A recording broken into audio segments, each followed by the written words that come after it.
દિલ્હી ખાતે રહેતા ચર્મકાર સમાજ એટલે કે મોચી સમાજ તથા દિલ્હી પર છેલ્લા 35 વર્ષથી તેઓ પથારી નાખી બૂટ ચપ્પલ વેચતા પથારીવાળાઓ સાથે મૈધરપુરાના પીએસઆઈ સોલંકી દ્વારા કરેલા અસભ્યભર્યા વર્તનને વખોડી કાઢી પીએસઆઈ સોલંકી સામે તાત્કાલિક કડકમાં કડક કાર્યવાહી કરવામાં આવે તેવી માંગ સાથે ગૃહ રાજ્યમંત્રી હર્ષ સંઘવીને સંબોધીને સુરત પોલીસ કમિશનરને આવેદનપત્ર આપી રજૂઆત કરવામાં આવી છે। સાહેબ એની અંદર છે મૈધરપુરાના જે ડિસ્ટાફ પીએસઆઈ સોલંકી સાહેબ છે એમણે અમારા સમાજ વૃત્તિઓ અને અમારે મા બહેન અને અમારી બૈરી વચ્ચે એમને અશબ્દથી વાત કરીને સામાજિક તત્વોને સમાજના અમારા લોકોને ઠેસ પહોંચાડીને વધારે ગાળમગાળ કરીને અમને ડાયરેક્ટ એ નિવૃત્ત કરી નાખ્યું છે કે ભાઈ તમારા લોકોને અહીંયા કંઈ કામ નથી અને જે શબ્દ આપ્યા છે એમને કહ્યા છે કે બહુ એકદમ ખરાબ શબ્દ છે। શું કારણ છે?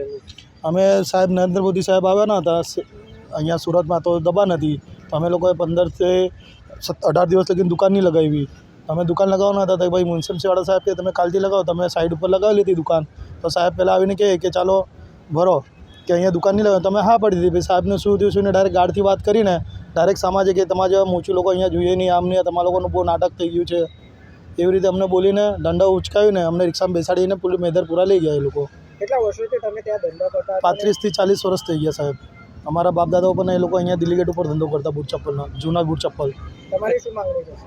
સાહેબ હવે આ સાહેબ આવી રીતે વર્તન કરે છે એટલે જે 2 નંબરના ધંધા ચલાવે એમને સારું વર્તન ને અમે ધંધો રોજીરોટી કમાવીએ અને અમને એ લોકો ગેરવર્તન કરે તો આ કેવી રીતે?